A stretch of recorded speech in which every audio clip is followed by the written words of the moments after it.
Bonjour tout le monde et bienvenue dans le deuxième numéro de Vision Libre, le podcast bimensuel étudiant des amoureux de la culture. Moi c'est Jean et c'est avec grand plaisir que je vous accueille dans cette nouvelle émission radiophonique. Avant de présenter les personnes merveilleuses qui m'accompagnent, je tiens à vous rappeler que ce podcast est ouvert à tous les étudiants qui ont une voix à diffuser. Si vous aussi, vous avez une vision de l'art à partager, rejoignez-nous au micro dès le prochain numéro de Vision Libre.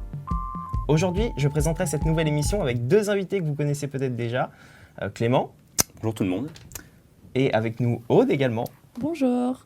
Mais il y a aussi des nouveaux chroniqueurs dont on n'avait jamais entendu parler. Est-ce qu'ils veulent bien se présenter? Louis. Bonjour. Chloé. Bonjour. Et Bowen. Salutations, hein. Boyan, hein. Les amis, vous venez de rejoindre le plateau, j'espère qu'on va bien s'amuser ensemble. Surtout que moi j'ai besoin qu'on s'amuse parce que la deuxième émission, je sais pas vous, mais moi ça me fait un peu peur. C'est bien beau d'avoir de la suite dans les idées, mais comment ne pas faire moins bien que la première fois? Moi ça me fait gratter la peau jusqu'au sang. Comment reproduire dans toutes les circonstances favorables tout ce qui s'est bien passé lors de la première émission et qui nous a empêché de foutre le feu au plateau comme dans un mauvais Destination Finale? J'en ai sué toute la nuit, pas moyen de trouver. Alors pour la première suite officielle du podcast, j'aimerais ne pas me tromper, alors on va parler de suite, on va parler de remix, on va parler de reboot, on va parler de remake. En gros, tout ce qui tourne autour de la volonté irrépressible de l'homme de tirer un maximum de fric de n'importe quelle poule aux œufs d'or jusqu'à en tirer des navets. Excusez-moi, j'ai un peu faim. Ce sera notre fil rouge, vous commencez à connaître, il y aura des chroniques thématiques, il y aura des jeux sanglants qui feront passer les jeux du cirque pour un match Metz-Dijon le samedi soir, et il y aura la voix suave de Louis, qui va nous introduire notre premier, qui va nous introduire notre thème de la suite à travers sa première chronique. Oui, alors bonjour à tous. Moi, je vais parler donc plus généralement de l'esthétique de la suite et des origines que j'appellerais spirituelles de la suite et que je situe dans la métempsychose. La métempsychose qui consiste en la réincarnation des âmes dans différents corps. Et Je te stoppe, Louis. Halloween est passé. On passe à Noël maintenant. Désolé Jean, mais j'étais dans une idéologie justement de la résurrection, comme tu as pu le comprendre, et donc j'essaye de redonner vie aux cendres. C'est un peu Noël aussi, quand même, la résurrection du Christ. C'est ça. Et du coup, donc l'origine spirituelle des suites. Donc, je suis tout à fait d'accord avec Jean sur l'intérêt commercial des suites, mais sur quoi repose-t-il psychologiquement, culturellement, sur quel terreau? Et je pense que ce qui est assez paradoxal dans notre société aujourd'hui, c'est qu'on est à la fois totalement dans une obsession de la présence et du présent, être présent sur les réseaux, être présent toujours au jour le jour, etc. Suivez-nous sur Instagram. Et en même temps, on a cette mode de la suite et cette diffusion, cette prolifération des suites qui est assez impressionnante et assez vertigineuse. Et en fait, je pense que ce paradoxe s'explique que la commercialisation des suites et le terreau financier qu'elles peuvent représenter ont des origines culturelles très profondes. Alors que je pense que personne ne va être surpris par une suite quand on va voir une suite au cinéma. Globalement, on va voir exactement à peu près la même histoire. Evil Dead 2 ne va rien nous apprendre sur Evil Dead 1. Evil Dead 2, c'est très clair. Qu'est-ce qui nous intéresse au fond dans la suite? Et je ne pense pas que ce soit son contenu diégétique ou narratif. Je pense que c'est son existence même, c'est-à-dire le fait qu'il y ait un retour, le fait du retour, et le fait que des personnages qui sont morts à l'écran ou qui ont une fin diégétique puissent revenir. Et je pense qu'on a cette fascination du retour qui est peut-être fondée, peut-être pas sur une peur de la mort, mais sur une idéologie très, très spirituelle et avec des origines religieuses très précises, qui est le besoin de résurrection, le besoin de renaissance dans un nouveau corps, etc. Et donc c'est en cela que la métempsychose, à mon avis, est l'origine spirituelle de la suite. Est-ce que tu peux définir en quelques mots ce que c'est que la métempsychose? Oui. Mais j'étais en train de le faire tout à l'heure quand tu m'as interrompu avec ton esprit sournois, mais la métempsychose. Donc, la métempsychose, c'est le retour des âmes dans différents corps, en fait. Enfin, la résurrection enfin, c'est pas vraiment la résurrection de l'âme, d'ailleurs, c'est la réincarnation de l'âme, exactement. Et cette problématique du corps est d'ailleurs très importante parce que on a deux types de suites. On a la suite qui assume sa chronologie. Ça, c'est nous. C'est ça. Et qui joue beaucoup sur l'âge des personnages, l'âge des acteurs, le vieillissement, etc. Et on a la suite du pur... du miracle d'un recommencement. Et donc la métempsycose, c'est ça, c'est le fait qu'un retour se fasse. Et je pense que ce retour, il a plein de significations. Enfin, entre le rachat religieux, la rédemption, quand Terminator revient dans Terminator 2, il est devenu gentil. Et donc à la fois le personnage peut revenir, mais il revient sauvé, son salut est possible. Mais donc ça, c'est encore des projections imaginaires qui font que peu à peu, la suite nous entretient notre fascination du retour, qu'il soit fantomatique ou purement ou de la réincarnation. Comme le retour dans les couloirs du temps de Jacques Houille. Exactement, c'est exactement ça, le retour dans les couloirs du temps. Et c'est pour ça que les suites fonctionnent. Pourquoi Ton exposé est tellement bien que je tiens à tirer vers le bas avec des références culturelles un peu nazes. Je vais continuer dans ton sens parce qu'on peut parler de retour vers le futur aussi. Pourquoi on a autant de voyages dans le temps dans l'histoire de suite, que ce soit Terminator, Retour vers le futur ou tu parlais des visiteurs, etc. Tous ces films ont la problématique du voyage dans le temps, et parce qu'en fait, on est dans la suite, nous laisse postule un temps souple, un temps de retour. Attention avec le micro. Excuse-moi. Si vous avez d'ailleurs des remarques, des insultes, allez-y. Vraiment, je suis ouvert à tout, même au coup. Enfin, il n'y a pas de problème. D'accord. Mais on l'a bien briefé sur ce podcast, effectivement. Et donc voilà. Et en fait, ce qui me fascine assez, c'est qu'aujourd'hui, j'ai l'impression que les films sont faits pour avoir des suites. C'est-à-dire que les films ont une esthétique de la... C'est pas une impression. Commercialement, c'est pas une impression. Ouais, comme si c'était postulat de départ, quoi. Exactement. Dès qu'on crée une licence, il faut qu'il y ait des suites par la suite, quoi. Exactement. Et en fait, dans les questions économiques, je suis pas spécialiste ici, mais sur des questions strictement narratives ou sur des questions de caractérisation, etc., on a des personnages qui sont de plus en plus des puissances d'action. Et de moins en moins on a de plus en plus de films de genèse. Terminator, Genesis, Genèse de Jurassic Park, etc. C'est vrai qu'il y a toute une esthétique religieuse dont j'avais jamais pensé.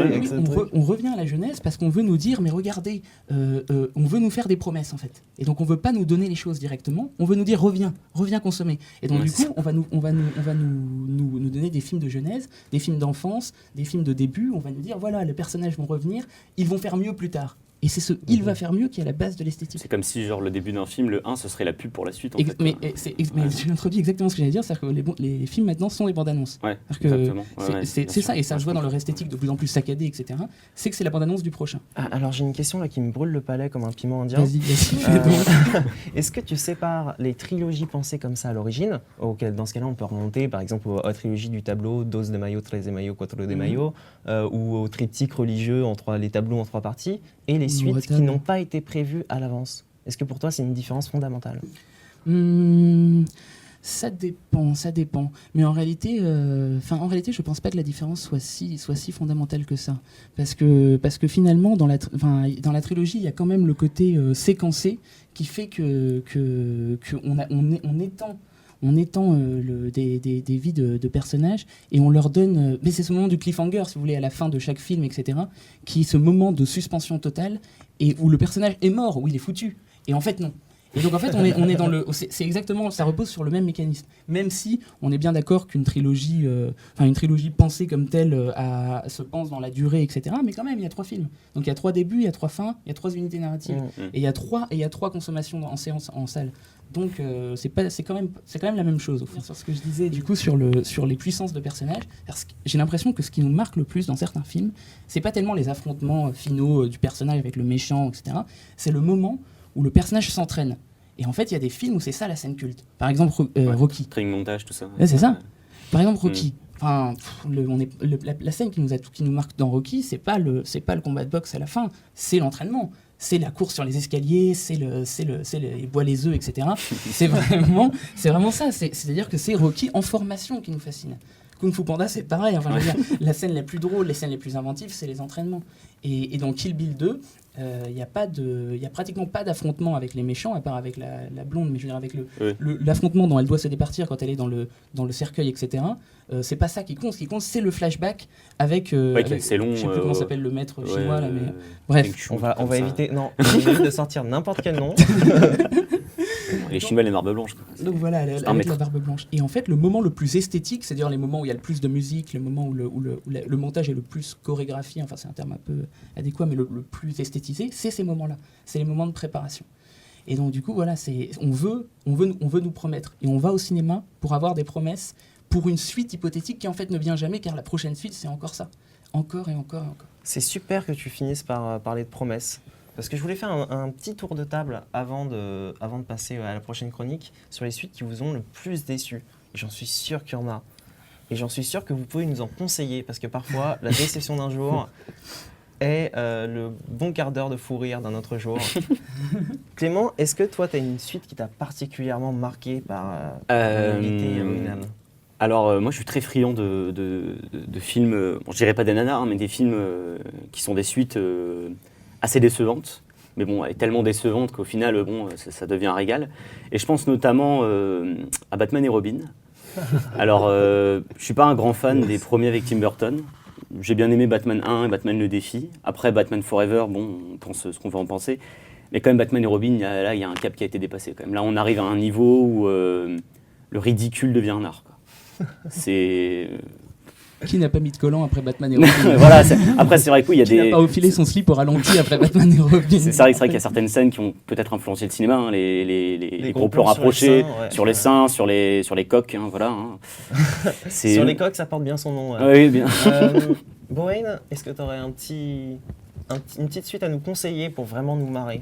Vous conseiller non, enfin... Honnêtement, non. Toi, tu ne vois que des bons films.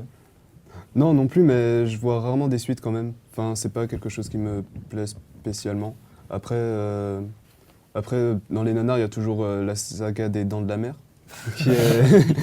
qui s'étend du coup jusqu'à 5 opus. Et voilà, enfin, les 3 derniers sont vraiment des gros nanars assez Attends, plus tu as violents. regardé, c'est-à-dire que tu as vu une affiche Les Dents de la Mer 3 et tu t'es dit, ce soir... Il est en c'est 3D, mon hein. film. Il est en 3D même. En 3D. Ah ouais.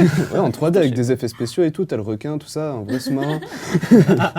Ah ouais. Puis dans le 5, ils vont jusqu'à reprendre des plans du 1, c'est n'importe quoi. Alors, c'est pas pour rien parce que le 5 est pas réalisé, c'est pas une suite officielle en fait. Ouais, c'est un film italien. C'est un film italien Ah ouais, d'accord. du célèbre Bruno Mattei et Ouais. j'aurai l'occasion de vous en reparler plus tard, je pense, un jour dans le podcast parce que c'est un vrai artiste, ce mec. Alors, même si j'ai envie d'être un peu corrosive et que je pourrais parler des nouveaux Star Wars, des plus récents, Oh, attends, on va s'énerver là, d'accord? je ne vais pas faire ça. Et je parlais de quelque chose qui m'a vraiment beaucoup plus marqué en fait. Mais après, c'est avec un regard d'enfant. Alors, j'avais adoré Arthur et les Minimoys, même si je n'aime pas du tout Besson. Je sais qu'on ne dit pas non à Luc Besson, mais je n'aime pas Besson. Mais Arthur et les Minimoys, le premier, c'était un phénomène, quoi. Je me rappelle. J'avais pleuré devant le film. Mais ouais, mais Ah ouais? tout le monde était Moi, j'ai allé le voir au détesté, moi. cinéma. Enfin, en tout cas, presque tout le monde était allé le voir. Non, mais il a bien marché le film. Hein, en Ouais, tout cas, hein. énormément, j'avais adoré. Il a bien marché le film. Et moi, je me rappelle, on était au point avec ma sœur où on prenait des talkie-walkie et on allait écouter sous terre pour essayer d'écouter les Minimoys. On était à C'est comme fond ça dedans. qu'elle a perdu sa sœur. Allez. Dans les tombes de sa maison. Je crois qu'elle est toujours vivante. Mais, et du coup, quand le 2 est sorti, c'était aussi un phénomène. Tout le monde voulait aller le voir. Mais Mais il se punaise! passait rien dans ce film. Mais quel film immonde! C'est la première fois de ma vie où je suis sortie en étant en colère du cinéma. J'étais enfant. Hein. Attends, le 2, c'est pas la Et- scène où ils dansent sur le vinyle à un moment, où ils mettent plein de musique pop, là, c'est la seule chose que je C'est retenu. pas le 3, ça, je sais plus. peut-être En c'est tout cas, le 3, le 2, ouais. C'est le 2. Ouais, c'est le le 1, deux, ouais. le 1, c'était un film qui était complet, il n'y avait pas besoin de suite en fait. Il était entier, il avait sa magie, il y avait un corps entier. Et là, il y a eu une espèce de transition rajoutée complètement superficielle. Et vraiment, c'était immonde, ça a détruit Arthur et Minimoys. Le 3... Le Oh 3, non, ça je- part je quand comprends. même. Ils sont allés jusqu'à combien? Le 3. Ouais, 3, il y en a eu 3. Le 3, ça part en guerre des mondes. Le genre, 3, c'est ouais. avec le Le 3 est Rasta, un là. peu mieux, Ouais, mais... c'est le deux. non, le Rasta, on va déjà dans le 1, je crois. Aude, Ah, ouais. une suite?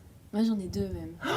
Ouais. Une suite de suite? Tu m'as fait penser avec les Minimoys en fait à une autre suite que j'avais pas imaginée, mais c'est Narnia 2. Ah ouais. Ah, Parce on que touche à l'enfance. non, Narnia 1. Non mais attends, quand Caspian se paye la branche. C'est génial. Narnia 2, Ouais, c'est le prince génial, Caspian, alors n'est-ce pour pas? le coup, Ouais, c'est je l'ai pas du tout Pour le aimé coup, le le 2. film. Le 1 encore, ça allait. Franchement, même j'avais bien aimé. Je l'ai regardé des dizaines de fois. J'ai en regardé DVD. des dizaines de fois. J'ai pleuré dans ce film. C'est ça, Mais mais oui. moi aussi, hein, le 1, T'es c'était quelqu'un genre, d'émotif, Je mais hein, pleure j'ai aussi. souvent dans les kiffé. films. Mais alors le 2, je l'ai vu tardivement, c'est vrai, parce que je savais pas qu'il était sorti. Et quand je l'ai vu, mais j'ai été tellement déçue par rapport au premier. Je t'avoue que le 2 m'a surtout donné envie d'acheter du shampoing par rapport à la coiffure du prince Caspian. C'est incroyable. Quelle merveille ce truc! Et puis, non, j'avais une autre suite. Alors, c'est plutôt un troisième, du coup. C'est un film français, dont d'ailleurs encore un autre est prévu, je crois, qui va sortir peut-être l'an prochain. C'est Les Tuches. Alors, pour le coup, on peut ne pas aimer Les Tuches, parce que c'est vrai que c'est de la comédie française, on connaît les critiques sur les comédies françaises. Mais même moi, j'ai tendance à critiquer parfois. Mais alors, pour le coup, le 1, c'est vrai que j'étais dubitative. Puis je l'ai vu tardivement. Et puis j'ai dit, non, c'est vrai qu'il est marrant quand même. Et j'ai bien ri devant le 1. Je le reconnais. Le 2, je l'ai vu. C'était marrant. Ça a passé. La carte quand même. Mais alors, le 3e, en toute honnêteté, je suis tombée dessus par hasard. En fait, il était 23h. Et à la télé, j'ai vu Les Tuches 3. Ça faisait 10 minutes qu'il avait commencé. J'ai dit, bon, autant le regarder. Et puis au début, j'ai dit, non, c'est pas possible. Quelle erreur. J'ai regardé 10 minutes, j'ai regardé 20 minutes. Et finalement, j'ai tout regardé pour me dire, non, mais ça va s'arrêter. C'est pas possible que ça continue dans ce sens-là. Ah non, c'est le pas possible. c'est quelque chose. Et puis à la fin du film, on est arrivé à la fin. Et j'étais là, en fait, c'est la même blague pendant tout le film qui dure, qui ne s'arrête pas. Ah ouais, c'est un cauchemar. Et c'est pas drôle. Et en fait, à la fin, vraiment, on est arrivé à la fin, j'étais là, non. Et j'ai complètement oublié ce film après. Et franchement, je me T'es en stress post-traumatique. Ah, mais c'était une catastrophe. ce Tremblant film. encore de la tu main. vois des cheveux bouclés, t'as des souvenirs du Ah, Vietnam. mais Il y a autant c'est des ça. frites qui reviennent. Je suis allée me coucher après, le lendemain je me suis réveillée et j'ai dit, j'ai vraiment regardé Les Tuches 3 quoi. Et j'ai dit, j'oublie ce film en fait. Donc j'ai un peu peur pour le 4 quand même. J'aurais qu'une seule suite à vous conseiller. La première qui me vient à l'esprit quand je parle d'une suite vraiment étrange, parce que c'était dans un contexte très étrange où je l'ai vu, c'est Le Labyrinthe 2. Une catastrophe. Je devais aller voir James Bond et je me suis trompé d'horaire. C'était Skyfall Du que coup, tu devais voir. Ouais, Skyfall, exactement. Non, Spectre. Ah oui, Spectre, oui, Je c'est me le dernier. retrouve dans cette salle du Labyrinthe 2 avec un ami et je me dis, j'ai pas vu le Labyrinthe 1. C'est peut-être normal que je comprenne rien, tu vois. C'est durant le film, je me dis, mais c'est drôle quand même parce que je comprends rien, quoi. Et pourquoi les personnages, ils ont pas de nom? Et je me dis, c'est pas grave, parce que j'ai pas vu le film, quoi. Je sors de la salle et je fais, ah mais si en fait. Moi j'ai vu le 1, mais j'ai lu le 1 et Ah, t'as je lu m'en les livres, souvenais même pas en voyant le film. Ah ouais,